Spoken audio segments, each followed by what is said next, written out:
मैं Vinod Kumar Singh, TS college Hisua, Nawada Magadh विश्वविद्यालय, बिहार की ओर से हिंदी विभाग में हिंदी साहित्य के इतिहास पर प्रगतिवाद के दौर में गाड़ी जारी है।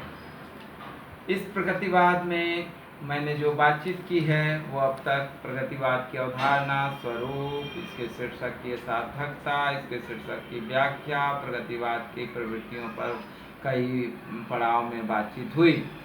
इसके अतिरिक्त प्रगतिवाद की पृष्ठभूमि मार्क्सवाद पर चर्चा हुई, मार्क्सवाद के लिए कार्ल मार्क्स पर चर्चा हुई, मार्क्सिज्म क्या है इस पर बातचीत हुई।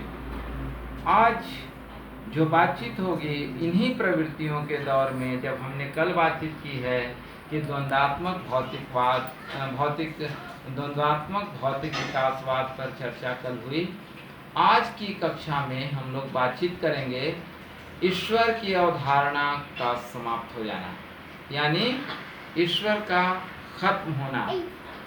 मित्रों, आप जानते हैं कि हम भक्ति काल तक ईश्वर पर ही पूरी तरह आधारित थे, डिपेंडेंट थे, यानी मेरा खाना, सोना, बैठना, उठना सब कुछ तुम्हारे अनुसार है। इस धरती के बड़े बड़े देव और दानव आपकी ही महिमा से हम सब उदयमान हैं। ऐसी प्रवृत्ति हमारे बीच में थी। कीर्तन, भजन, आरती, भक्ति, भावना इत्यादि इत्यादि इत्यादि, खाना हो या न हो भक्ति होनी चाहिए, यह भक्ति काल तक चला। रीति काल ने थोड़ा सा इसको विराम दिया, परंतु आखिरकार कृष्ण और राधा के इर्द गिर्द हम घूमते रहे। आधुनिक युग में जब मशीनों ने अपना स्थान लेना प्रारंभ किया तो कहीं न कहीं हम ईश्वर से विमुख होने लगे, और बहुत लोगों ने कहा कि गॉड इज डेड, भगवान मर गए, यानी ईश्वर की समाप्ति हुई। तो ये ईश्वर का जो समापन है, ये निश्चित रूप से कार्ल मार्क्स के द्वारा देखिए विचारों में भी प्रकट होता है। प्रगतिवाद के सारे रचनाकारों में ये चीज़ मौजूद है, जिसमें उन्होंने यह कहा कि ईश्वर यानी अलौकिक शक्ति का कोई प्रावधान नहीं है। जैसा कि हम सब मानते हैं कि यह प्रकृति किसी सुपर पावर यानी एक बहुत बड़ी ताकत है, जिससे इस प्रकृति को जिसने बनाया, नेचर को जिसने संवारा, सजाया। लेकिन ये मार्क्सिज्म जो है वो कहता है कि नहीं, ये सब संघर्षों के बल पे हुआ है। मतलब परस्पर दो लोगों के मेहनत संघर्ष से तीसरी चीज का आविष्कार हुआ, और इसी आविष्कार ने इस धरती को विकास के मार्ग पर अग्रसर किया। लेकिन उससे पहले तक लोग मानते थे कि ये जो धरती है, जिस पे जन्म, मृत्यु और बीच में का प्रोसेस जितना है जीवन का, वो सब ईश्वरीय देन है।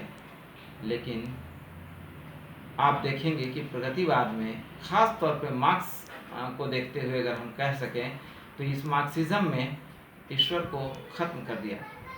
ईश्वर की अवधारणा समाप्त हो गई। अब ईश्वर का कॉन्सेप्ट नहीं था।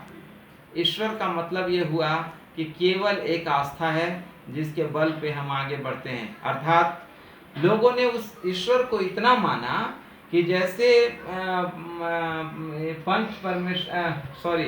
जैसे आप देखते हैं कि अकबर और बीरबल की वो कहानी थी, जिसमें अकबर ने ढिंढोरा पिटवा दिया कि इस ठंडी के मौसम में तालाब में खड़े होकर रात बिताने वाले किसी भी व्यक्ति को हम असरफियों से नवाजेंगे। आप जानते हैं कि एक गरीब व्यक्ति जिसने अपनी बेटी की शादी करने के लिए पैसे की आवश्यकता महसूस की, लेकिन उसके पास नहीं है रुपए, तो वो कुंवारी बेटी घर में रख नहीं सकता। अतः उसने मजबूरी में इसका बीड़ा उठा लिया, और तब वह रात भर ठंडे पानी में खड़ा रहा, यह सोचकर कि यदि मैं मर जाऊंगा तो कम से कम कुंवारी बेटी को सामने नहीं देखूंगा, और यदि मैं जी गया तो इसकी शादी धूमधाम से करूंगा। ये दो विकल्पों के बीच में जूझता हुआ वह व्यक्ति रात बिता लिया। पूस की वो रात, जिसमें प्रेमचंद पूस की रात एक कहानी ही लिख डालते हैं, वैसे ही पूस की एक रात राजा के कहने पर, इनाम पुरस्कार देने पर वह व्यक्ति खड़ा रहा। सुबह जब उससे पूछा गया, राजा ने पूछा कि तुम आखिर रात बिता कैसे लिए? तो उसने कहा कि महाराज, आपके इस चौमहला महल पर जलती हुई टिमटिमाती हुई लालटेन को देखकर मैंने ये तय कर लिया कि इसी लालटेन की रोशनी को देखते हुए मैंने रात बिताई। राजा ने कहा कि मैंने कहा था कि किसी का सहारा या सहयोग नहीं लेना है। तुमने लालटेन का सहारा लिया, अतः तुम्हें पुरस्कार नहीं दिया जाएगा। अब जरा सोचिए कि उस व्यक्ति पे क्या बीता होगा। लेकिन बीरबल ने इसका काट निकाला और उसने एक दिन खिचड़ी पर आयोजन किया राजा को, और राजा को बुलाया। सुबह से दोपहर 2, 3, 4 बज गए, राजा के पेट में चूहे कूदने लगे। तब उसने कहा कि बीरबल, तुम कर क्या रहे हो? तो देखता है तो ऊपर में हांडी लटकी हुई है और नीचे उसके चूल्हे जला करके आग जलाई जा रही है। तब उसने पूछा कि अरे नीचे जब चूल्हे में आग है तो ऊपर खिचड़ी कैसे पकेगी? तो कहा कि महाराज, वैसे ही जैसे आपके राज्य में उस बूढ़े और गरीब ब्राह्मण रात बिता दिया और आपने कहा कि उस लालटेन के सहारे तुमने रात बिताई है, तो वैसे ही चूल्हे के सहारे ये खिचड़ी पक जाएगी और मैं आपको खिलाऊंगा महाराज। महाराज बहुत नाराज हुए और कहे कि अरे बिल्कुल क्या कर रहे हो, ये खिचड़ी तो पकेगी ही नहीं, क्योंकि इसके आँच वहाँ तक नहीं जा रही। तो कहा कि वैसे ही उस लालटेन से कोई फर्क नहीं पड़ा, सिवाय इसके कि उसके दृढ़ निश्चय ने उसे सफल बनाया।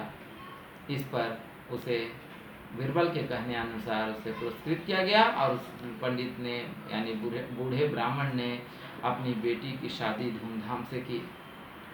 उसी तरह से अब देखिए, यहाँ भी आस्था और एक विश्वास जुड़ा हुआ है ईश्वर से। कहा जा रहा है कि मैं जीऊं या मरूं सब तुम्हारे हाथ में है। लेकिन मार्क्स ने कहा कि नहीं, ऐसा कुछ नहीं है। जीना मरना तो ये सृष्टि का नियम नहीं बल्कि संघर्षों का परिणाम है। दो लोग, स्त्री और पुरुष, ये दोनों के मिलन से, दोनों के संघर्ष से तीसरे जीव यानी कि बच्चे की उत्पत्ति हो रही है, और यही संसार का सृजन का कारण है। इसमें ईश्वर का कोई महत्वपूर्ण या कोई योगदान नहीं है।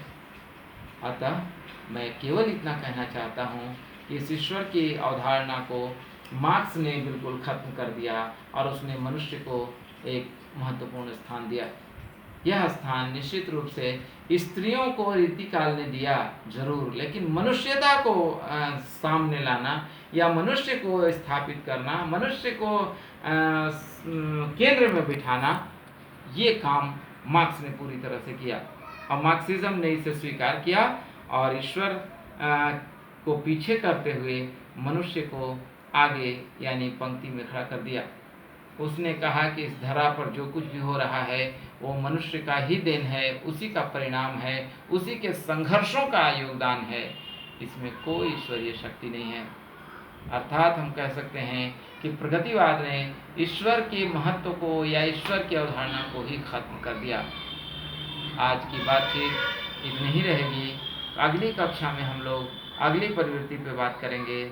आज के लिए इतना ही। ऐसे इसमें बहुत लंबी कहानी हो सकती है, बहुत बड़ी बात हो सकती है, लेकिन देखेंगे, हो सकता है मंडे की क्लास यानी सोमवार की क्लास में इस पर और बातचीत हो।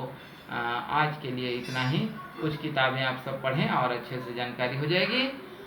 बहुत बहुत धन्यवाद, बहुत बहुत धन्यवाद। नमस्कार।